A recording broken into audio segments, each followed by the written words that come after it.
और जो इतना बड़ा एक इम्तिहान आया हुआ था, उससे मुझे बड़ा फख्र है कि पाकिस्तानियों ने बड़ी जबरदस्त किस्म से हमने वो पास किया। अब सारी कौम को आज मैं कहना चाहता हूं कि हमने मिलके इसका मुकाबला करना है। मैंने सबसे पहले एक रजाकार फोर्स यानी टाइगर फोर्स नौजवानों की मैंने वेबसाइट पे ये रजाकारों को टाइगर फोर्स को इकट्ठा करना शुरू किया। इसकी मेंबरशिप लोग कर रहे हैं।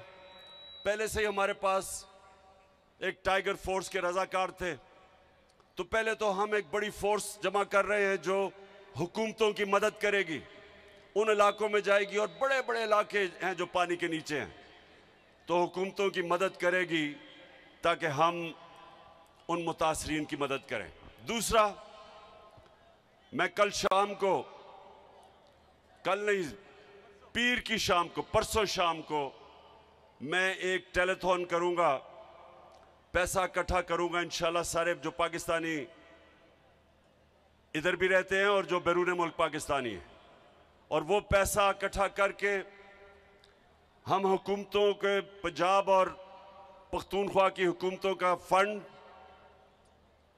उधर पैसा इकट्ठा करेंगे और उसके ऊपर सानिया निश्तर, जिन्होंने बड़ा कामयाब प्रोग्राम किया था जब कोरोना के दौर में हमने एक एहसास का प्रोग्राम किया था, सारी दुनिया ने उसे माना था, इंटरनेशनली रिकग्नाइज किया था एहसास प्रोग्राम।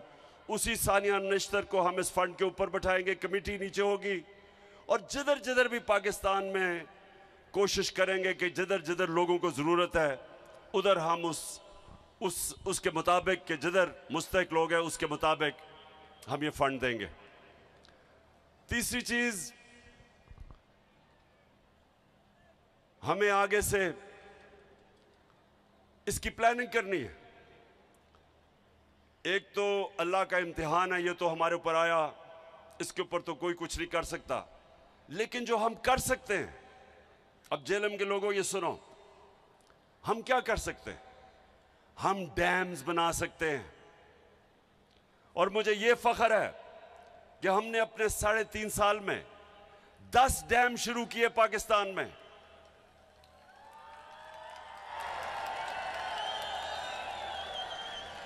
पचास साल के